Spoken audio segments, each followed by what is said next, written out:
for our webinar on the webinar series, Sree Narayana Guru's vision on Sanatana Dharma, a message of unity, equality, and spiritual awakening.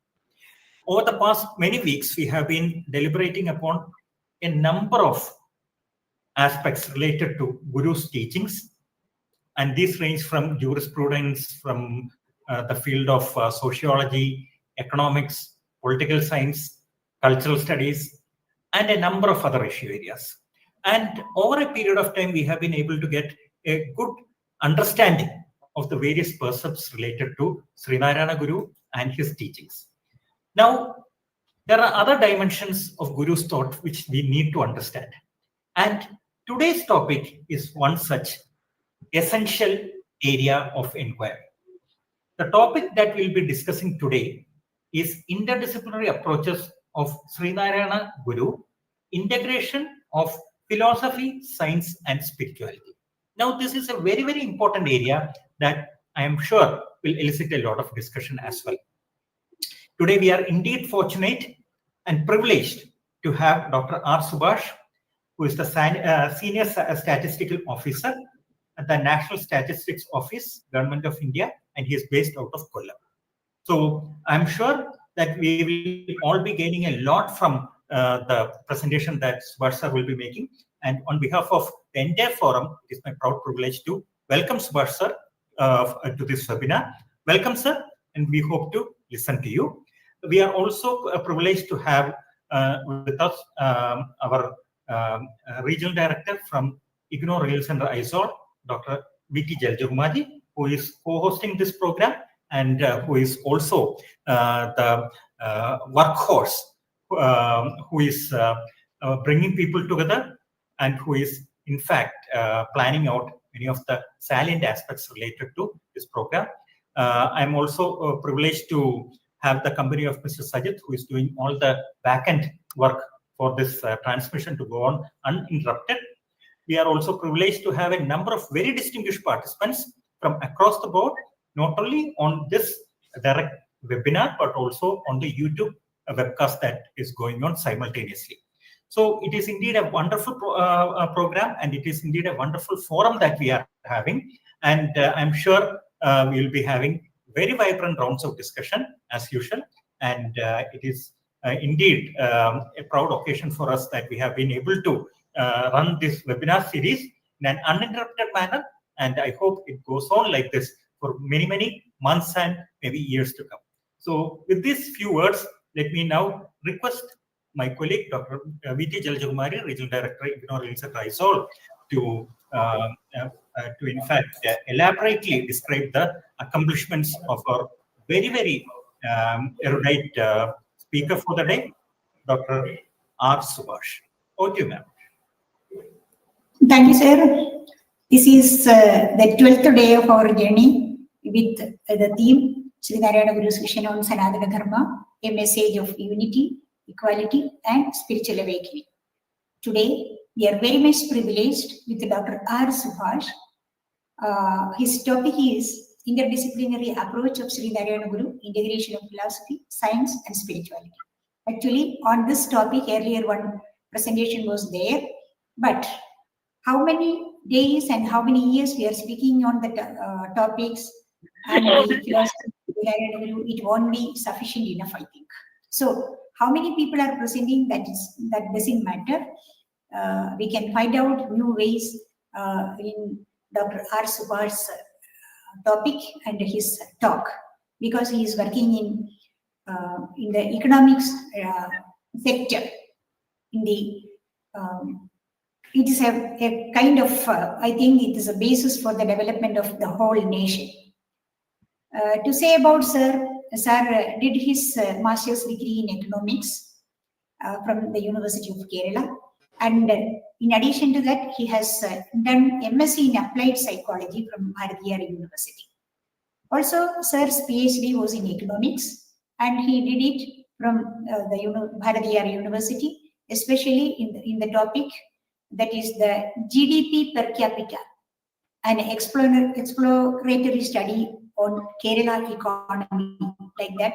His topic was, he connected his topic with his visions of, with his thought and his ideas about Nadaraj Guru's one world economic thoughts. Definitely, Sir was focusing that area, this one world manifesto and the economic vision of Nadaraj Guru with his PhD thesis.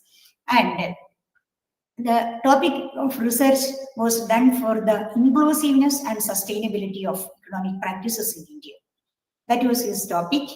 And he has 21 years experience in data collection and survey of industries, agricultural and socio-economic surveys, etc., along with his, in connection with his profession.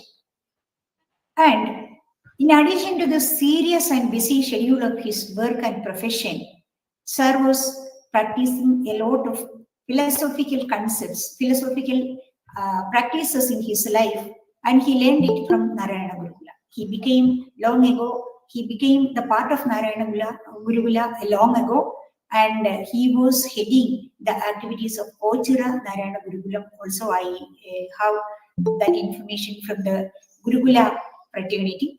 And he always shows his interest in the philosophy of economic thoughts and one world thought of Nadaraj Guru, and in almost all his discussions in our previous presentation sessions, Sir was actively and enthusiastically presenting, and he was arguing for so many this type of philosophical matters and for the development of our society. Today also, we are eagerly waiting you, sir, for this wonderful topic.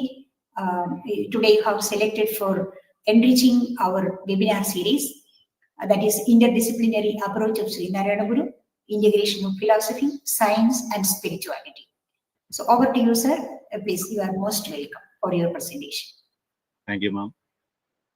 Pranam to Guruhood.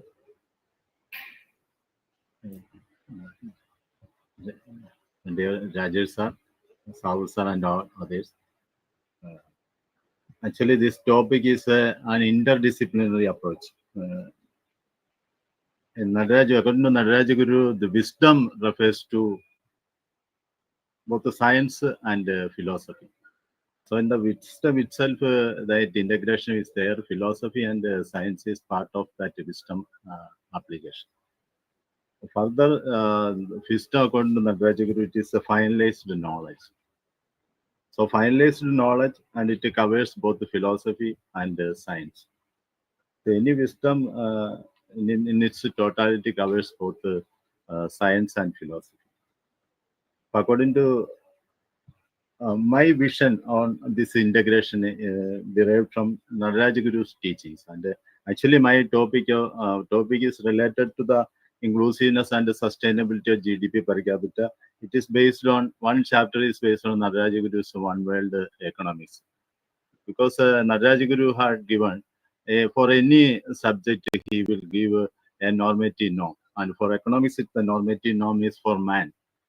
Economics is for man and not man for economics is the vision provided by Nadaraj Guru. And this vision is derived from the universal philosophical vision of Narayana Guru.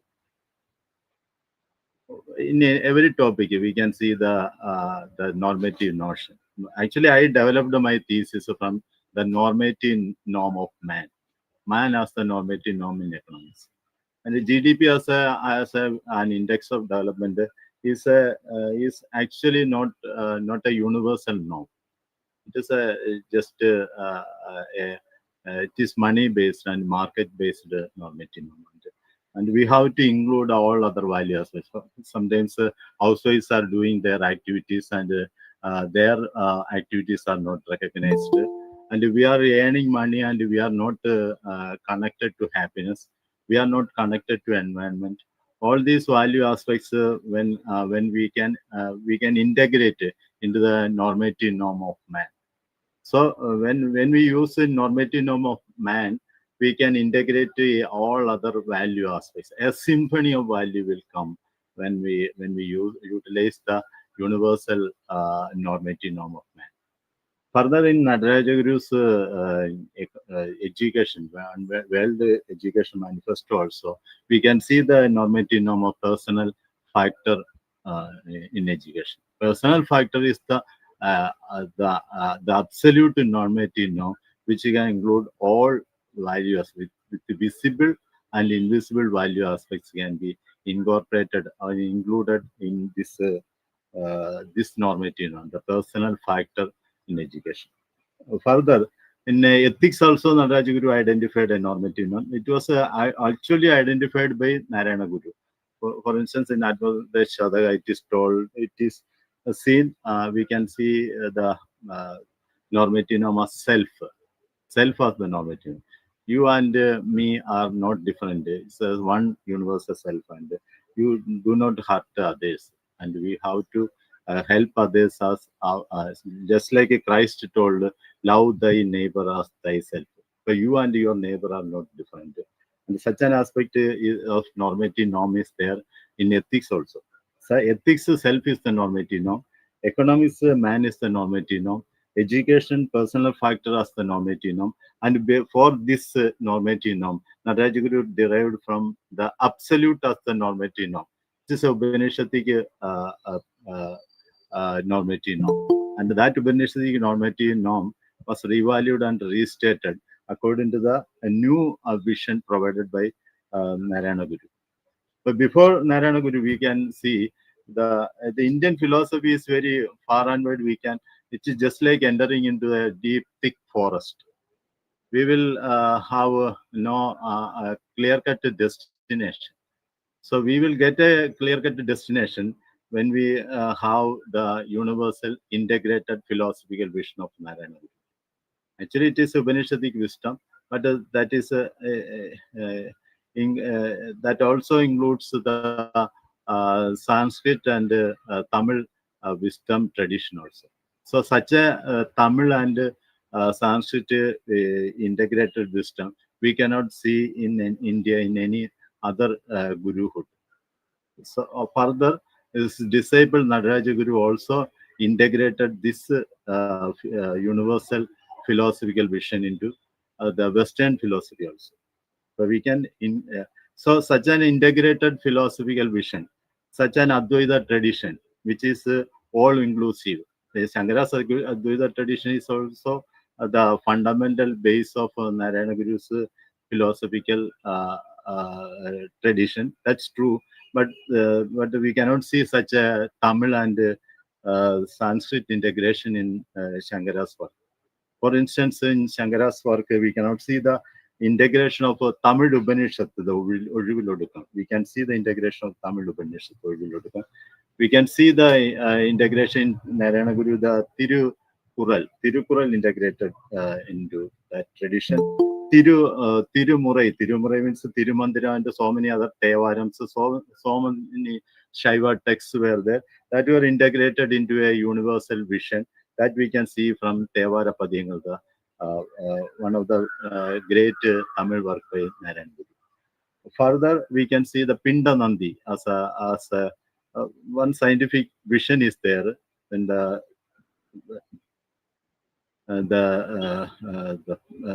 actually it is derived from it's a previous vision we can see from Tirumandiram, the Karu Urpati. Karu Urpati is the place where Tirumular is giving thankfulness to the protection of Shiva in our that Pinda, that prenatal period. So such a Tamil Sanskrit integration is there in Narayana Guru. I'm telling these things in an introductory way. Actually, we cannot see such an integrated vision in any other philosophical disciplehood except Nataraja Guru. Nataraja Guru is the only disciple who received this, who recognized this integrated vision. And the absolute as the normative norm, he revalued he has written an important work revalued Advaita philosophy, revalued and restated Advaita philosophy. That revalued and restated Advaita philosophy actually created a way in the thick forest. So creating a way in the thick forest is one of the important contribution of Narayana Guru, and that contribution was further enlarged by Narayana Guru. And we can see such a vision in even Guru Nitya Chaitanya. He integrated it in the psychological field also. He for that he followed the same the philosophical tradition of Narayana Guru, because he had created a normative norm, consciousness. Instead of Jung utilized unconscious as the normative norm, and in the place of unconscious of the normative norm of Jung, Guru Nitya utilized the consciousness, knowledge with the consciousness as an integrated normative norm to integrate the Western and Eastern psychological tradition also. Here we can include the Indian psychological vision also. So such an Indian and Western psychological vision was also integrated in the psychological works of Guru Nitya Chaitanya. We can see such an integration. The East Psychology as Eastern Perspective is the book where we can see such a framework for integration in psychology, from Indian psychology to the Western psychology. We can see the rich tradition of Indian psychology from the works of Guru Nitya Chaitanya. Further, we can see the simplified interpretation of Guru's works by Guru Minna Narayana Prasad also. I am following this Guru hood in getting an integrated vision. And as far as this topic is concerned, we can see the integration of languages also. Guru actually started two schools, one English school and another one Sanskrit school. And he had written works in three languages, in Sanskrit, Malayalam, and Tamil. In Tamil, one work, Tevara Padiyangal, is one of the important work where we can see 50 verses of complete integrated vision of even Upanishadik tradition with the Tamil philosophical tradition. So such an integration is available in the 50 verses of Tamil work by Narayana Guru. Further, in Atmodesha Sadam and Darshanamala, as far as these two works were concerned, in Darshanamala we can see 10 vision of wisdom. And actually, it was Nadaraja Guru, he simplified this Darshanamala into three parts. First three, he interpreted the first three as Adhyaropa, Abhavada, and Asatya Darshana as the Satta aspects, and the Bhana, Karma, Jnana, Maya Darshanas as the Chitta aspect, and the Nirvana, Bhakti, Yoga, and the Nirvana aspects as the Ananda aspects. So whenever Nataraja Guru is telling something about the philosophy, he is not missing the Ananda aspect in it. But nowadays, whenever in academic circles, even in Indian philosophy is discussed by reducing or removing this Ananda aspects in it.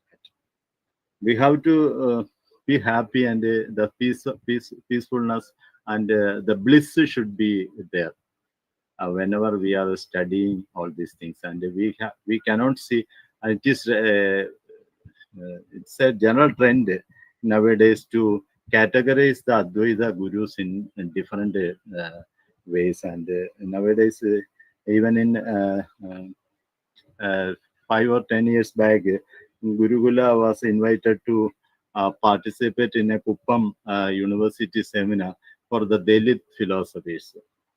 I asked Guru Minna Prasad why we are sending these our faculties for such a Dalit orientation in philosophy. So in India also there is a clear-cut demarcation and in the intention to demarcate wisdom in the context of the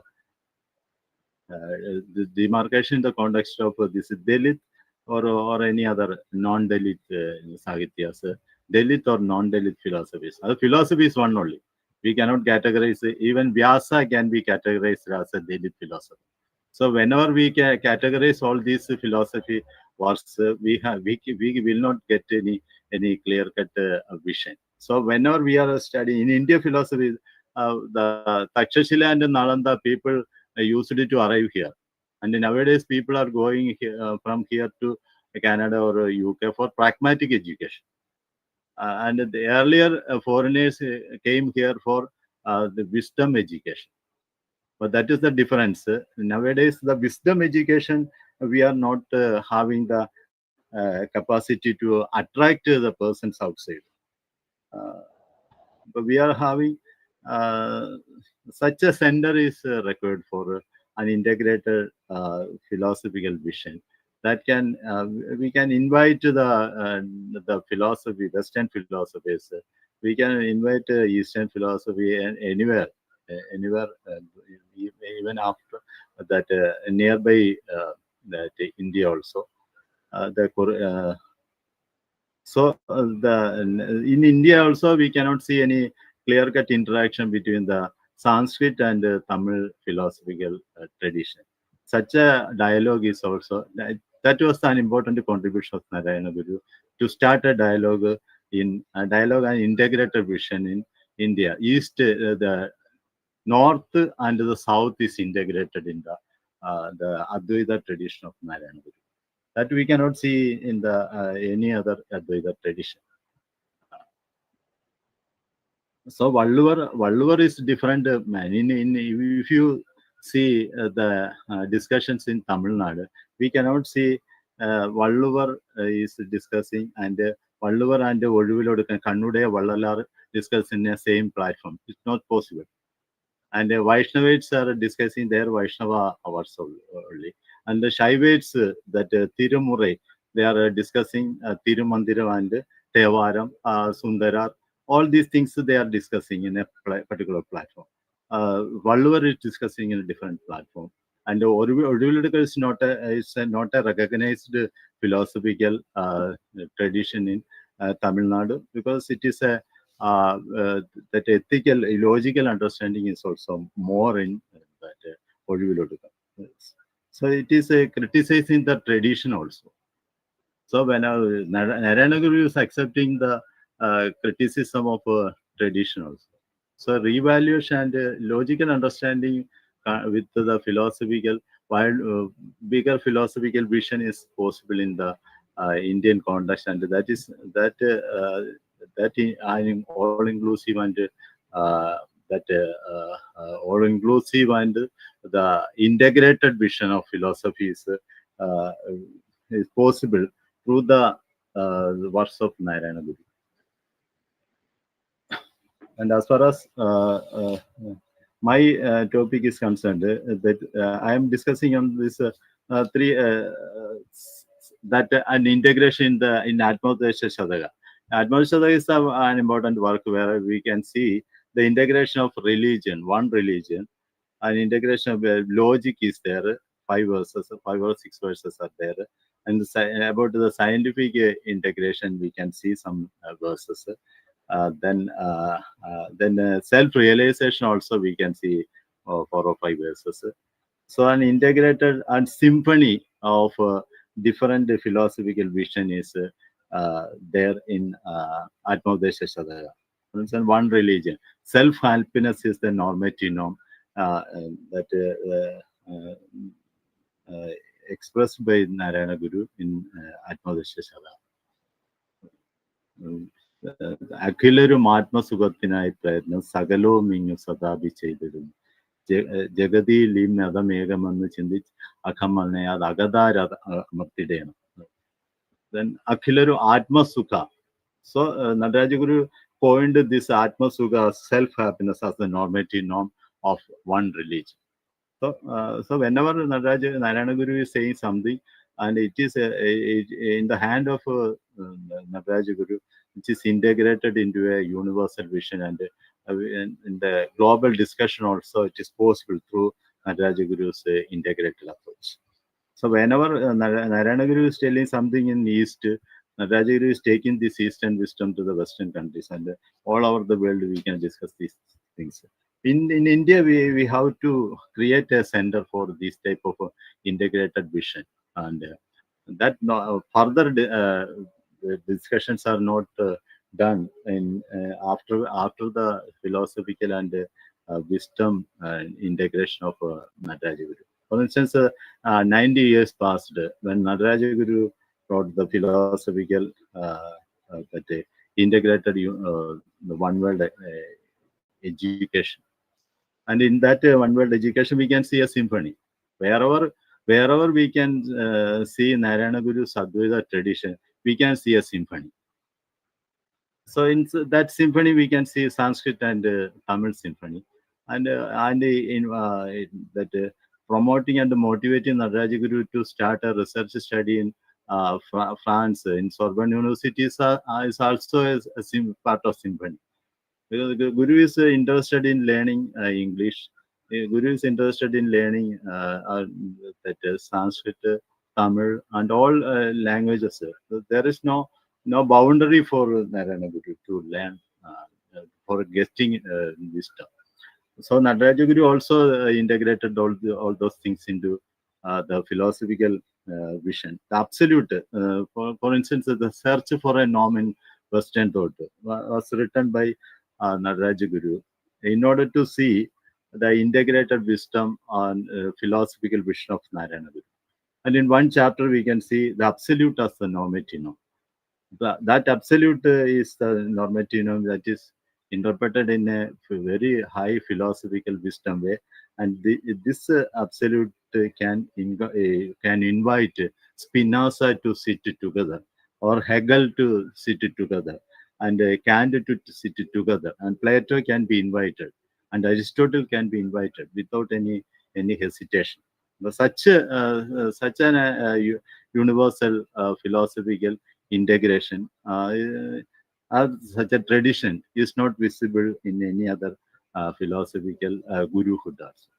So Narayana Guru with Narayana Guru as the disciplehood grown into a very rare, just like Plato, Socrates, Aristotle tradition. We cannot separate Narayana Guru from Narayana Guru. But nowadays there is a tendency to create a Guru as a separate, and Narayana Guru as separate, and no discussion is there. And such an integrated wisdom discussion is the only way to clear the issues in all subjects. That is possible.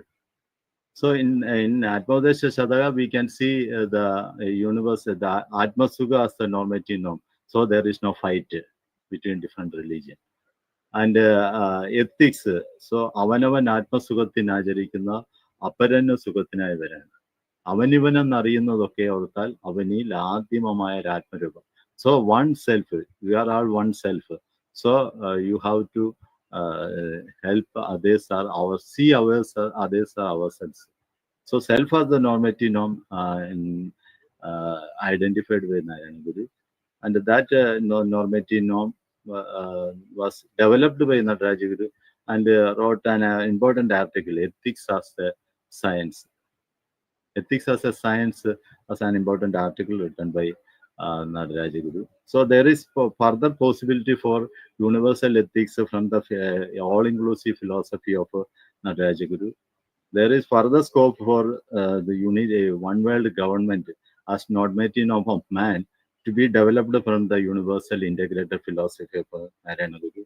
There is further scope for the further enrichment of one world education vision with the modern AI age. We can integrate that philosophical vision of Narayana Guru with the framework developed by Narayana Guru. And as far as the economics is concerned, we can see Narayana Guru's vision in that the abundance and opulence of the two sides of the economy was integrated in a perfect way. That and he actually tried to get such a vision from Kalidasa's Raghuvamsha and Kumarasambhava. Narayana once told for the serious seeker in economics should study these two important texts, Raghuvamsha and Kumarasambhava. But we cannot see any such focus on Kaudilya's Arthashastra. When I tried to conduct one international seminar in one Alapi, one college, one of the person, I am not mentioning his name, he told it is not possible to start a seminar session based on Kalidasa's work. But Narayana Guru integrated such a philosophical version from Narayana, Kalidasa's Raghuvamsha and Kumarasambhava. We can see the wisdom because Narayana Guru is the only philosopher identified Kalidasa as the Vedantin. Others identified Kalidasa as mere poet. That is the difference we can see in the philosophical vision of Narayana Guru, that he got from the grace of Narayana Guru also. So there is scope for further scope for integration of the abundance. Abundance is the not visible part of development. The nature is there. The abundant nature is there. The invisible power of the absolute is there.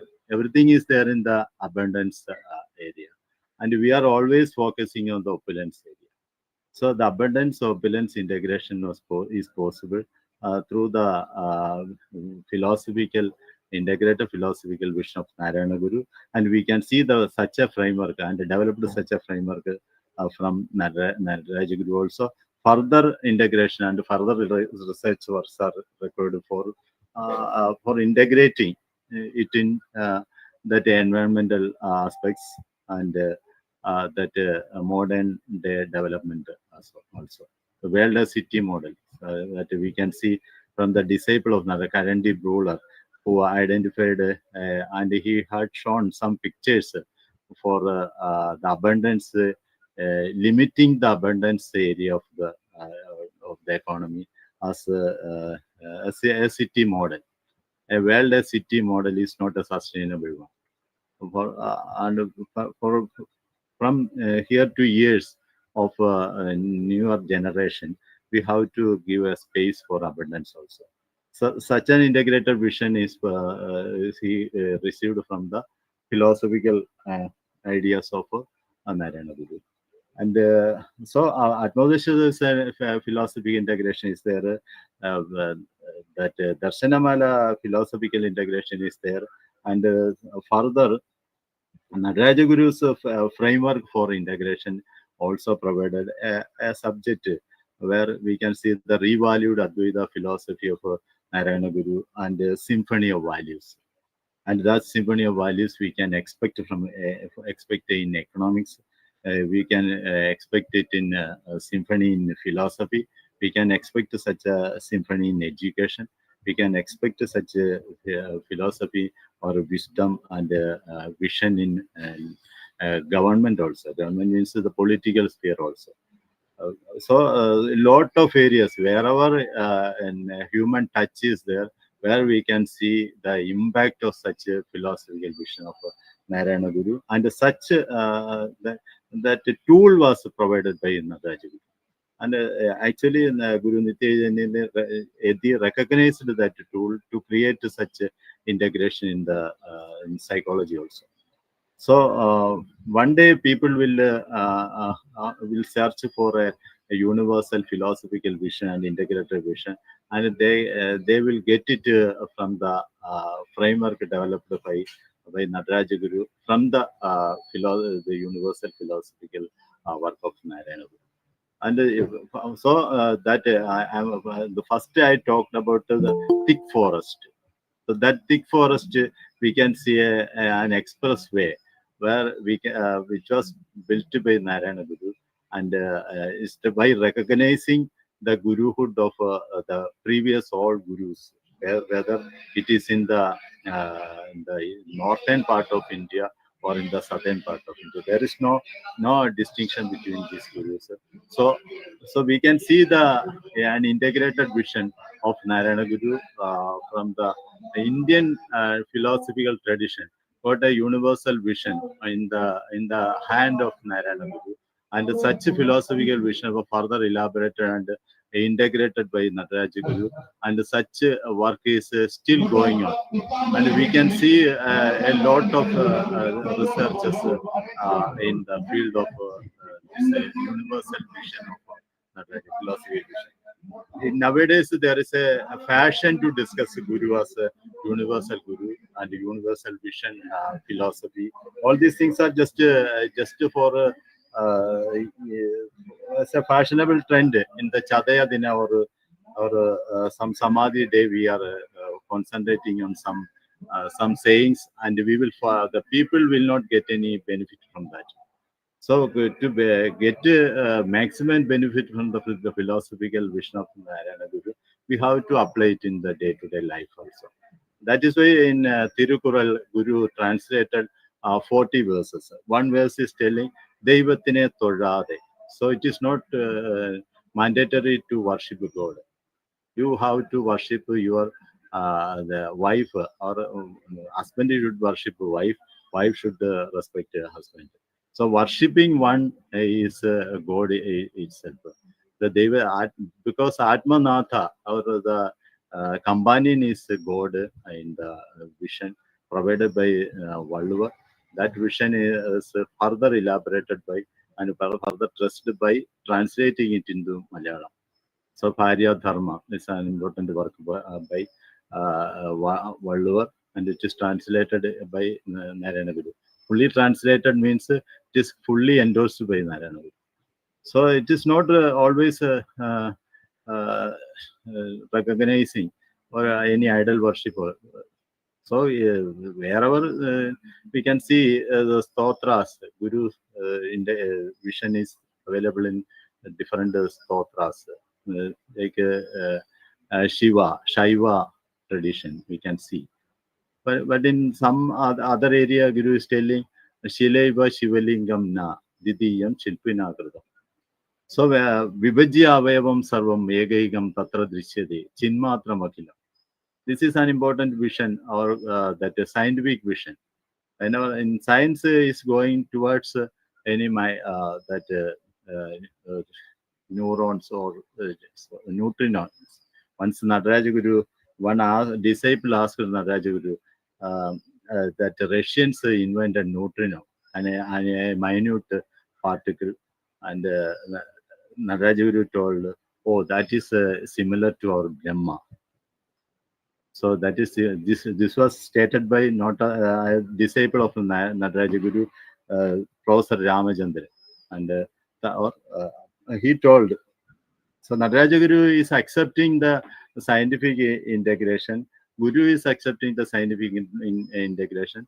That is why in Chandogya Upanishad that seed example is there. Udalaga is asking his Shadagadu to take a seed, that banyan tree seed, to show that minute seed is having this universe is the embodied universe is inside the seed.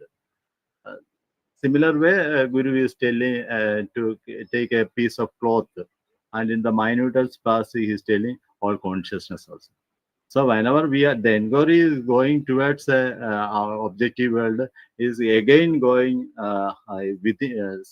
returning back to subjective consciousness.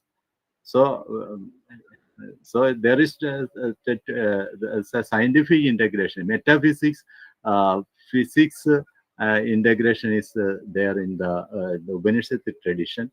So we can see the particle physics and other further developments in physics and other neuroscience, and all scientific developments can be integrated into the philosophical vision of Narayana Guru.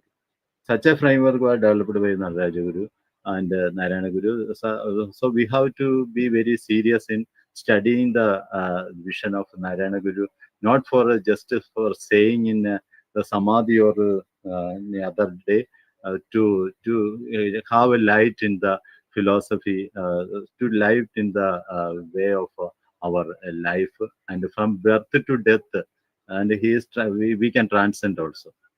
So there is no death in the philosophical, overall philosophical vision of Narayana Guru, and there is no enmity also. So such a clear-cut vision of empathy, the unbased Shivam, that is embodied in the philosophical vision of Narayana Guru. But wherever we have to love others or ourselves. That is a compassion is an important quality, an important value aspect of Advaita tradition that we are forgetting. We are just discussing about the philosophical aspects and not seeing the other living beings.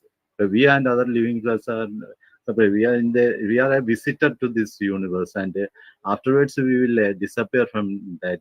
And we are and other living beings are part and parcel of the universal. This is the vision provided by Narayana Guru, and we have to cultivate such a vision in our day-to-day life. We have to, in our within our family also, we have to see such a vision. So, in the philosophy, overall universal philosophical vision of Narayana Guru, we can see the rich spiritual enlightenment. So, നിലമൊടു നീരതുപോലെ കാറ്റു തീയും വെളിയും അഹങ്കൃതി വിദ്യയും മനസ്സും അലകളും ആഴിയും എന്ന് വേണ്ട എല്ലാ ഉലകും ഉയർന്നറിവായി മാറിടുന്നു. So wherever we see the different things, people, other living beings, trees, everything will become the higher knowledge. We will become a higher man, from the lower man to the higher man. Such a vision was in fact provided by Narayana Guru. In Henry David Thoreau once told a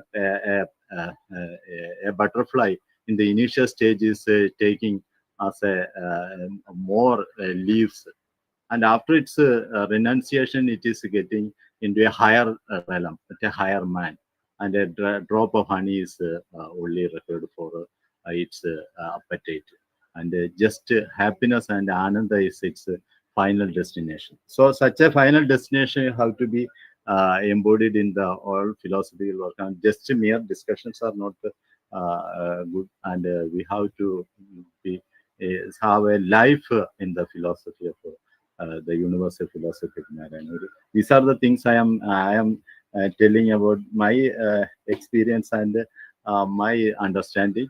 Sometimes some objections may be there, so we can have further discussion about this. Okay, thank you.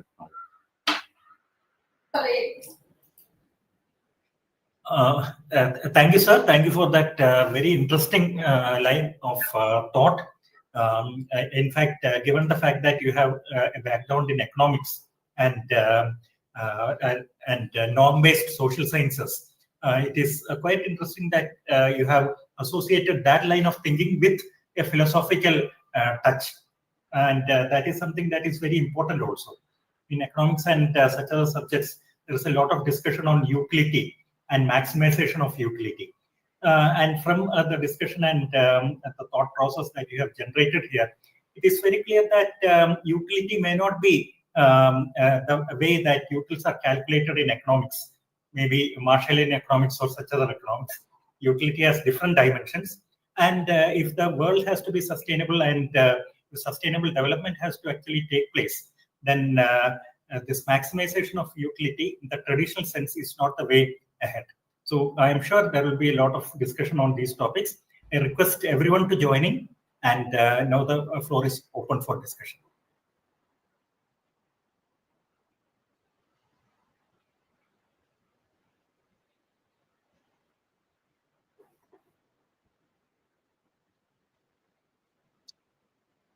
Yes, sir.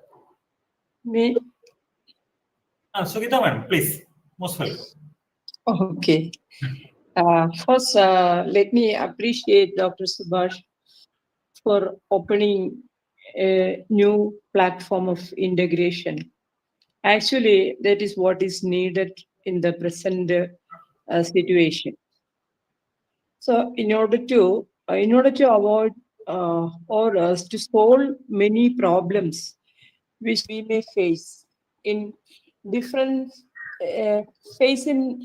different aspects of life, integration is very much needed. That is what is felt by me.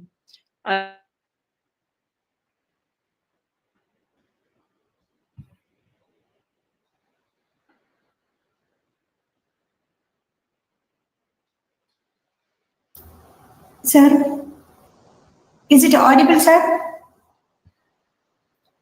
I think Madam has lost her connection. Yeah, okay. Madam, are you online? She will come back. I think maybe internet issue. Maybe others can now put forth their view. Once Madam comes back, we can take her call as well. The forum is open. Kindly. Yes, Sugita Madam, you have joined. So. Okay. Yes.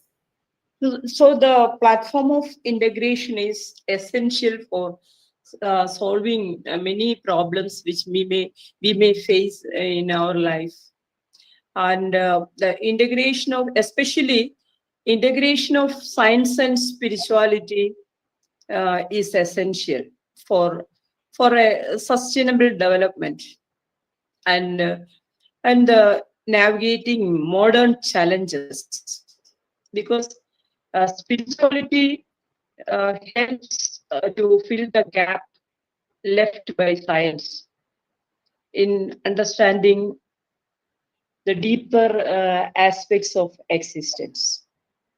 When science meets spirituality, it is to create an awakening among the modern youths. Modern youth, they always stick on. They often swayed away by the incredible accomplishments of science and technology.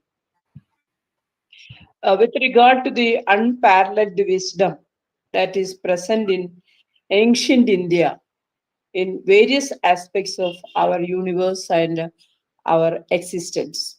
So the integration of science and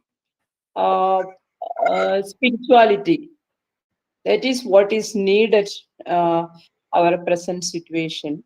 And one more thing I would like to express, that is the relationship between science and spirituality. The aim of science is to uncover the deepest spiritual truth, and on the other hand, the aim of spirituality is the search for the cause behind the scientific fact. So when these two complement each other, these two are equally connected and equally related and equally needed for a progressive materialistic as well as spiritualistic life in our society. Anyway, let me congratulate Dr. Subhash once again for opening many field of study for further research. He has opened many field of study. Thank you. Okay.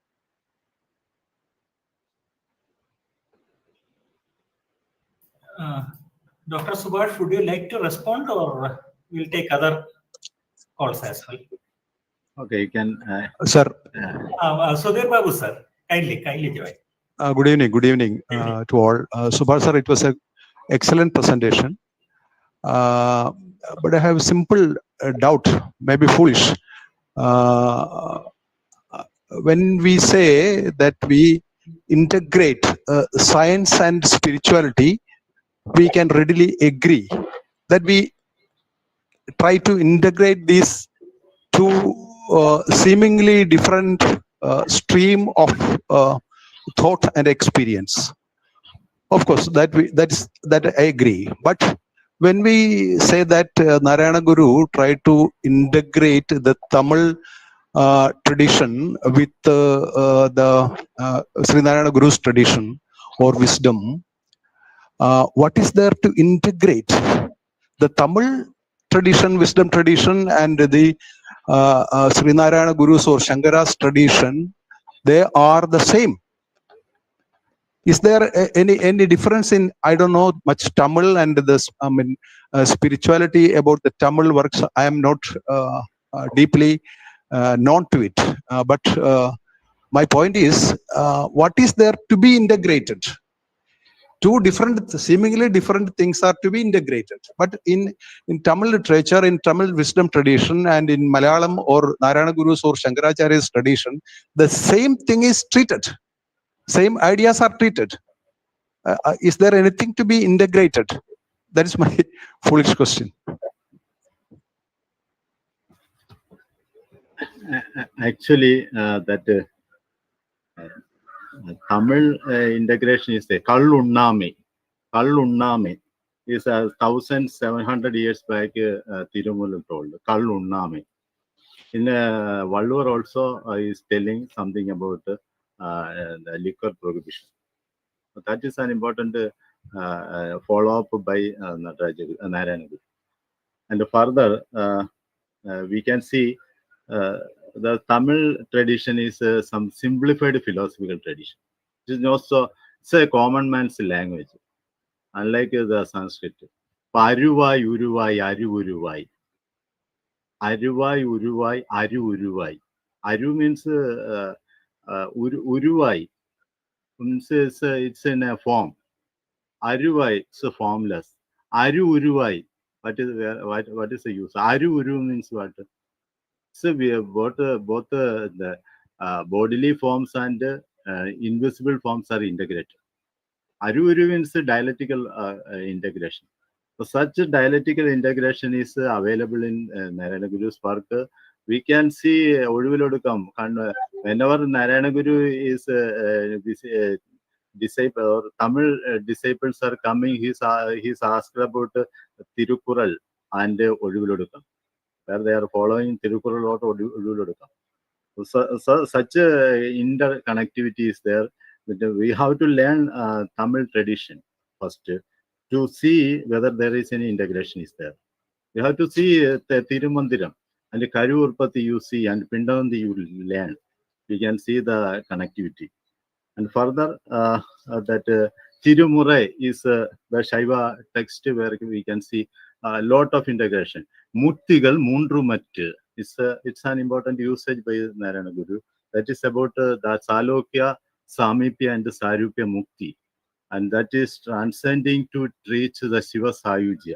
That is Muppati Mukkodiyattu, Mummurtigal Vedamettu, Karpida Dvaita Prapanjamam Kanal Kamalamettu, Muppurulattu, Mupparattu, Muktigal Moondrumattu.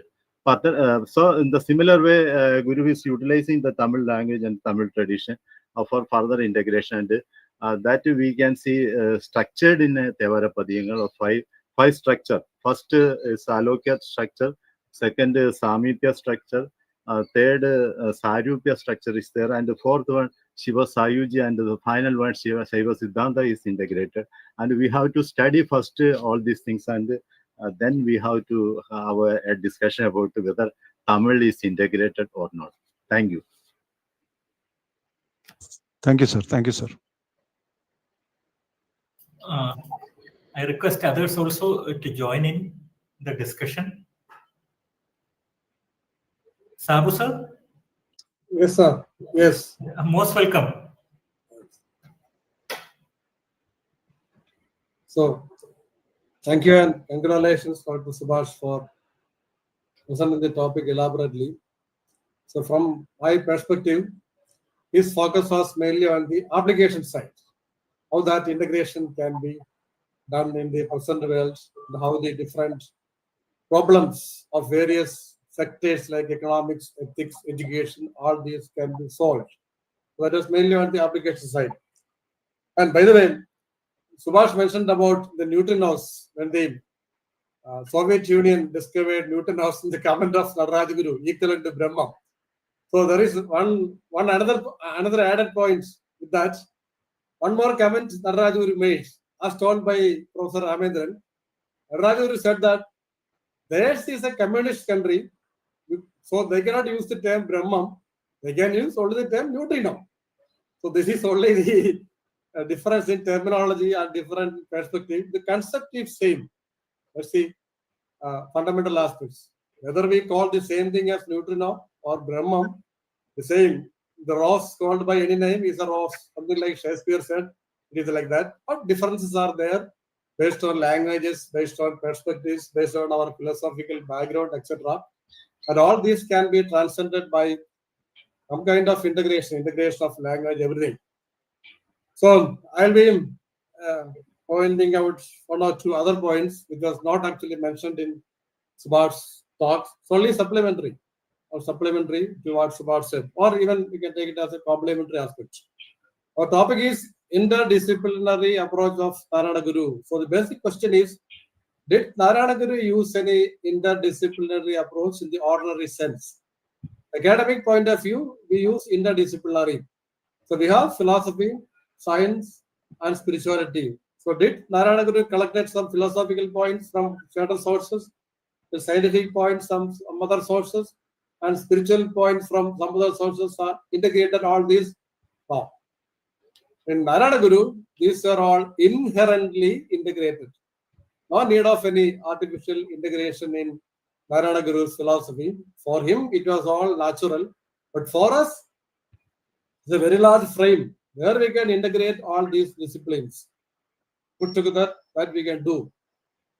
So Subhash himself mentioned about that one verse, that is earth, water, fire, everything is merging up to Arivu. Arivu is a very simple Malayalam word, equivalent to Brahman of philosophy or consciousness of psychology. Like that, we can use that term.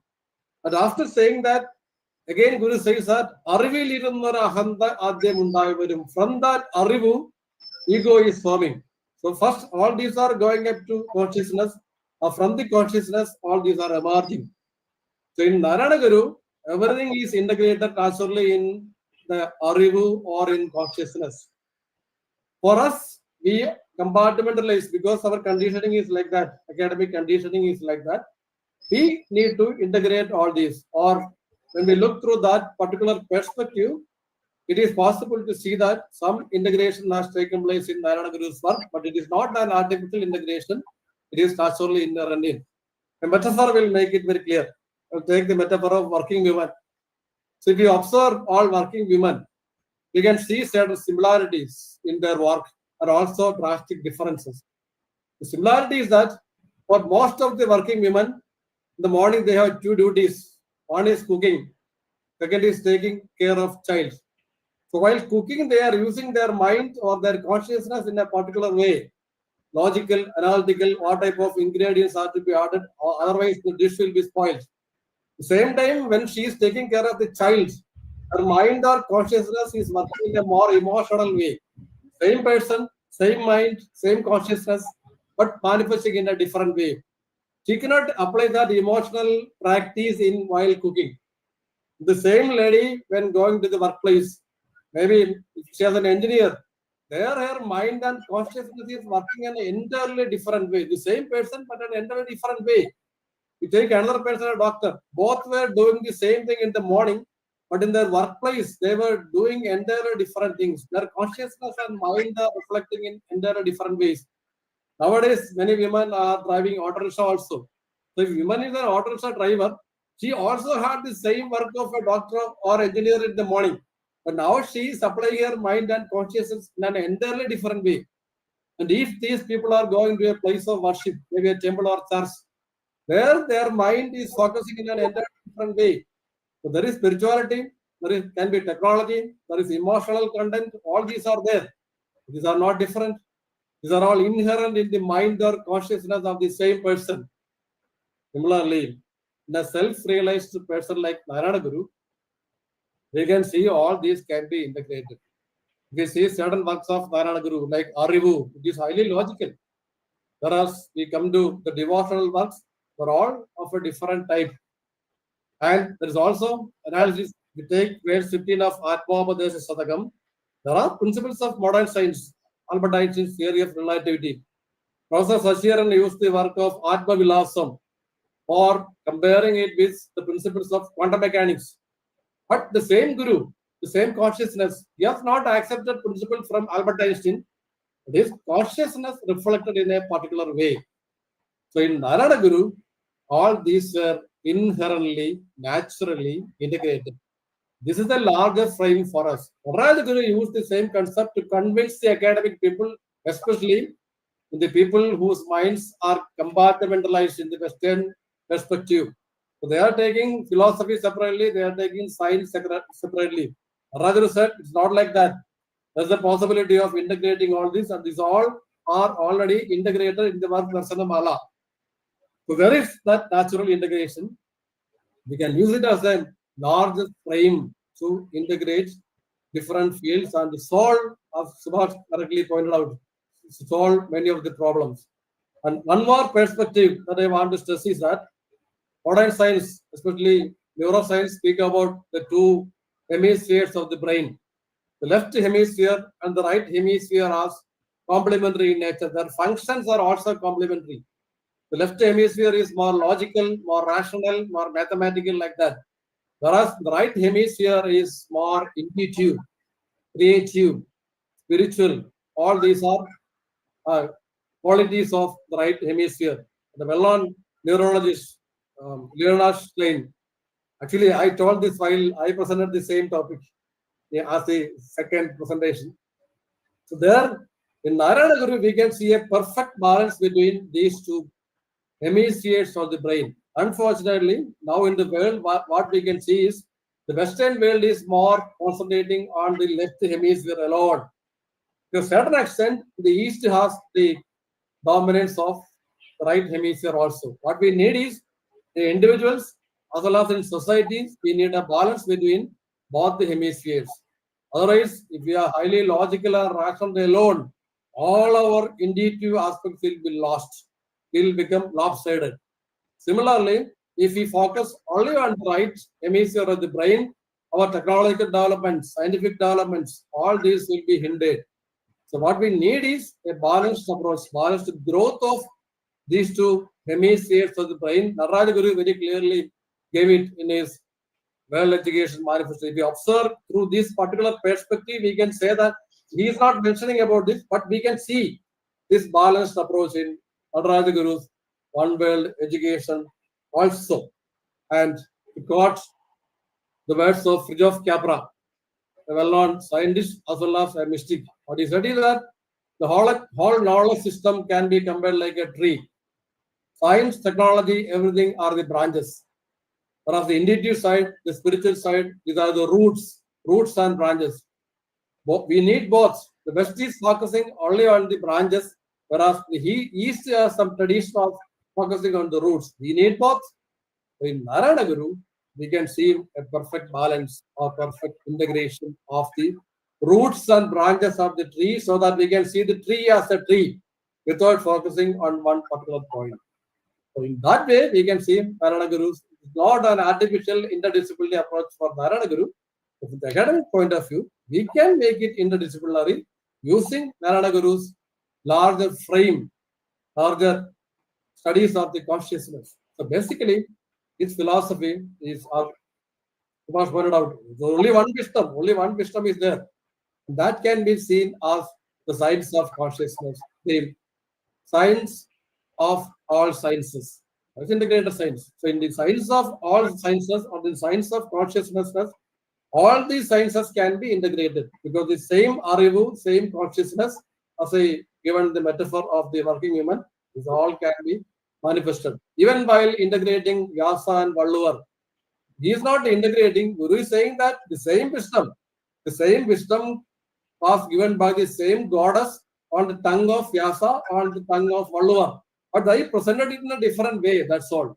Just like Narayana Guru presented the wisdom in Arivu in a particular way, in Advaita Deepika in an entirely different way, in Shivasatakam in a third way, it can be presented in different ways according to whom we are speaking, who are our audience.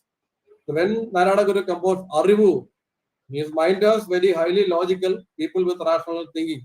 Whereas while he composed Shivasatakam, the people in front of him were the ordinary devotees.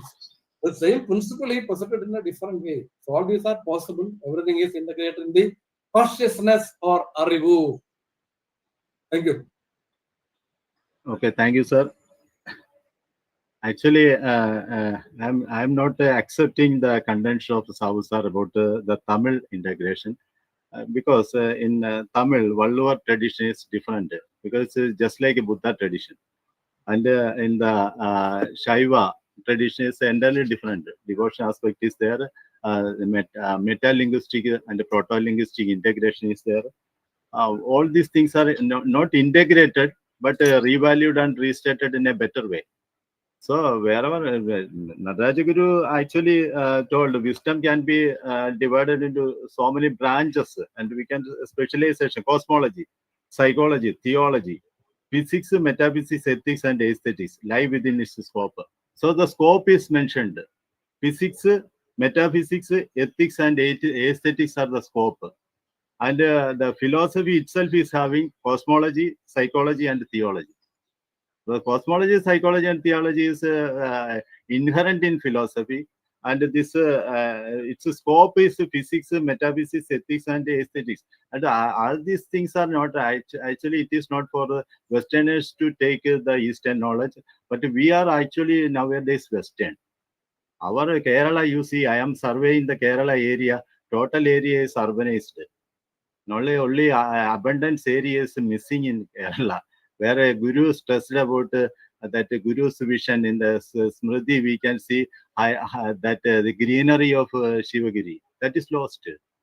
The greenery is lost. Everywhere we lost all those things, and we have to study. The department is the environment and ministry is doing that. So we have to give vision to environment ministry. The education ministry is doing something, so we have to give vision to the education ministry. That is not provided by Narayana Guru. That is disciple has given the vision to the possible to develop. Further possible development is further its application is possible in sociology, economics, and politics. This is the application in the higher application. Higher application in sociology, economics, and politics. It's within this scope of physics, metaphysics, ethics, aesthetics is possible, and philosophy itself is cosmology, psychology, and theology. But such an aspect is actually a framework for further integration of wisdom.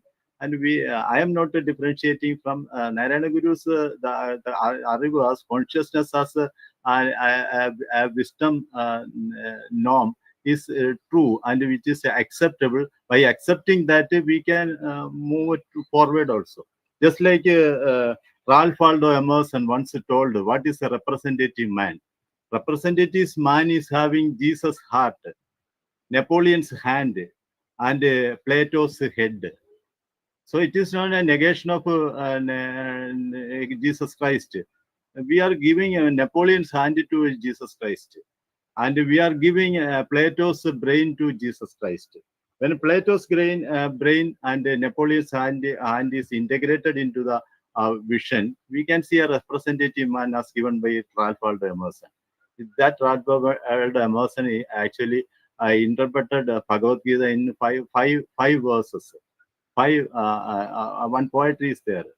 So we can see integration everywhere. 200 years ago, Ralph Waldo Emerson integrated, and Kalidas also integrated. That integration is there. And in tax collection, Kalidas is telling just ആ രാജവീരൻ പ്രജകൾക്ക് നന്മയ്ക്ക് ആരാൽ പിരിച്ചാൻ അവരോട് കപ്പം ഒരായിരം കൂടുതലായി കൊടുപ്പാൻ നേരാസ്തയാ സൂര്യൻ എടുപ്പതില്ല. So that specialization is there. Economic specialization is there. ഭൂസ്വത്ത് യാഗത്തിന് അവൻ കറന്നു. So education and agriculture activities just like giving and taking away that agricultural wealth and receiving and return back. So total connectivity is there in integration is there in Kalidasa. Is a specialist just like Narayana Guru.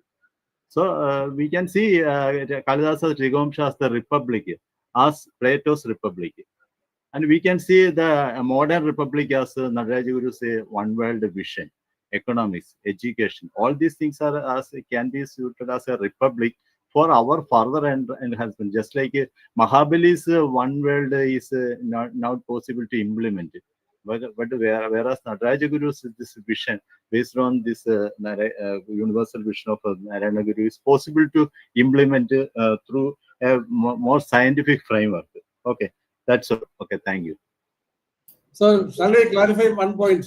So, actually, I did not make any contention about Tamil integration. What I said is only quoted Narayana Guru's second verse of Shiva Satakam.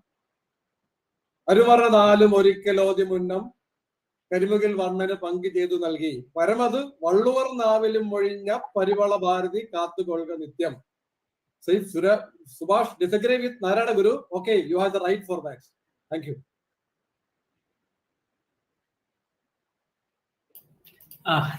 Thank you, sir. Thank you for that very vibrant and interesting interaction. If others also would like to join in, you're free to do so. Anyone else who would like to add a point or two?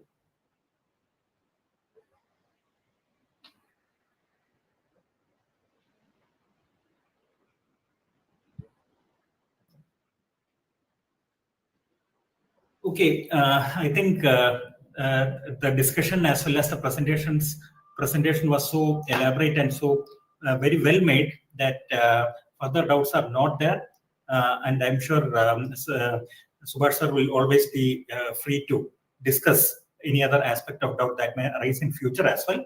So to sum up the day's deliberation and to discuss the main points in general, I now request my colleague Dr. V.T. Jalajumari, Regional Director, IGNOU Real Center, Aizawl, to do the honors, and I also request her to propose a vote of thanks after that. Over to you, ma'am. Thanks, sir. As usual, our main presentation and the complementary points given by the participants in their elaborate discussion was actually making today's webinar rich. So many points, and there was no that type of objections or something like that. Nothing was there. Every points were complementing each other.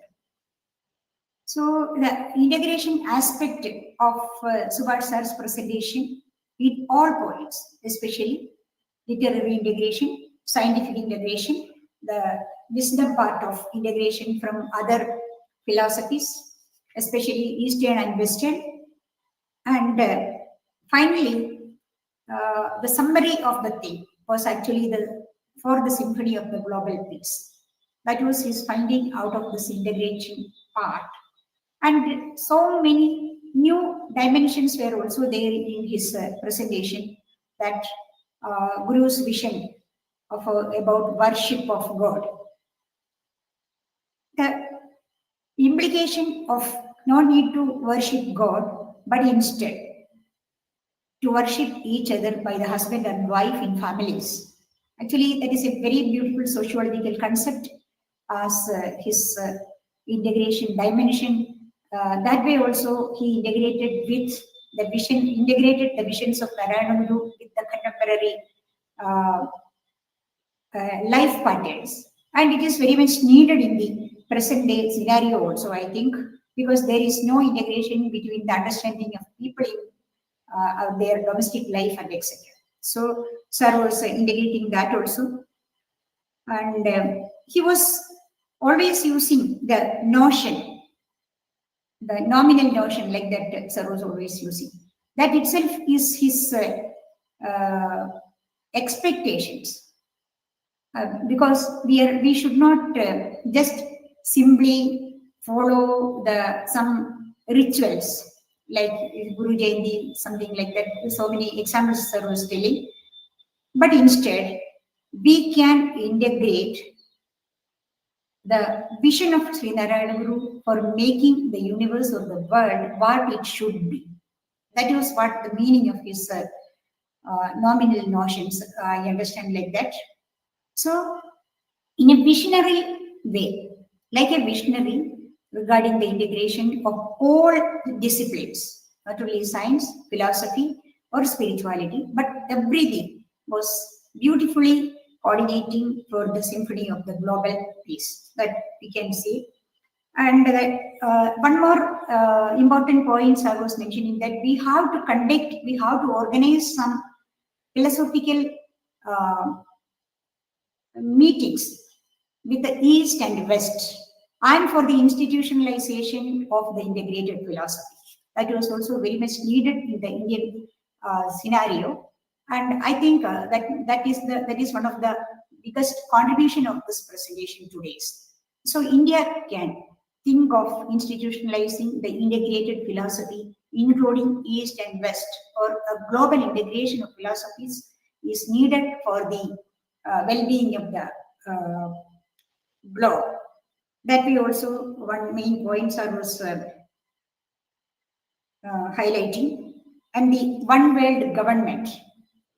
Actually, it is again, I have to say that this idea was elicited from Narayana Guru's vision, One World Manifesto. And sir was highlighting that point was also the one world government. One world concept is there, and the one world government is also there. Then economic integration and some new literary insights were there regarding Kalidasa's mention.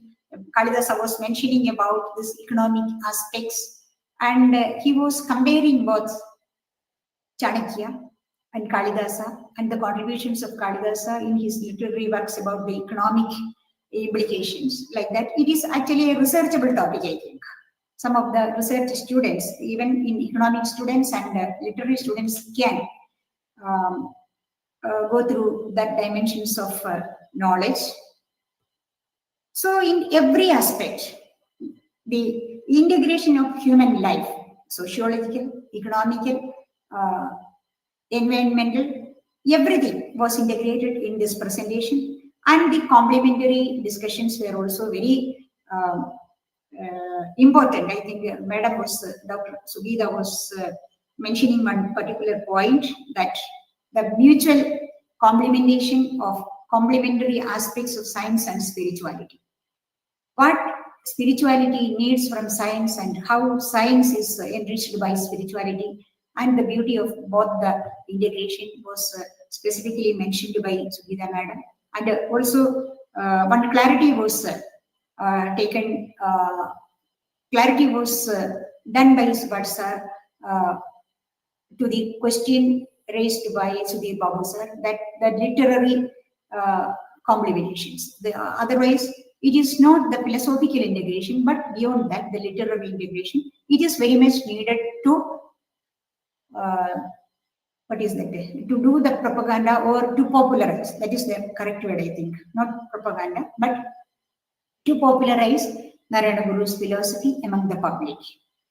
So that literary aspects was also clarified, and another point was raised. It was also not raising any issue, but Sabu sir was giving a lot of other points regarding a beautiful metaphor of the inherent integration of life. And I think it's a very beautiful thing, because generally people were thinking that women are multi-skilled.